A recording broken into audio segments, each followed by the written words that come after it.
ஒரு சில பேர் நபர்களால் எங்களுக்கு சில விஷயங்கள் வந்து தட்டி போயிருக்கலாம். ஆனால் வரக்கூடிய காலங்களில் வந்து ஒரு நல்லதாகவே நடக்கும். மக்கள்கிட்டேருந்து ஒரு நல்ல ஒரு பாசிட்டிவ் ரெஸ்பான்ஸ் இருக்குது. ஒரு சில கட்சிகள்கிட்டேருந்து ஒரு பாசிட்டிவ் ரெஸ்பான்ஸ் இருக்குது. அதை சார்ந்து ஒரு ஒரு நல்ல ஒரு கூட்டணி அமையும். அதன் மூலமா ஒரு குறைந்தபட்சம் எங்களால் எத்தனை எம்எல்ஏ வர முடியுமோ கண்டிப்பாக வருவோம்.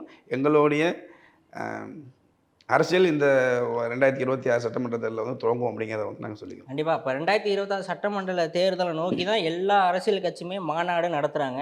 இப்போ 2 நாளைக்கு முன்னாடி கூட ஜவாஹிர்லா கட்சி சார்ந்து ஒரு மாநாடு நடத்துனாங்க. எத்தனையோ திரளான மக்கள் கலந்துக்கிட்டாங்க. ஆனா, சரியான எண்ணிக்கை நமக்கு தெரியல. இதுக்கப்புறம் தான் உளவுத்துறை மூலமா நமக்கு வெளியில வரும்.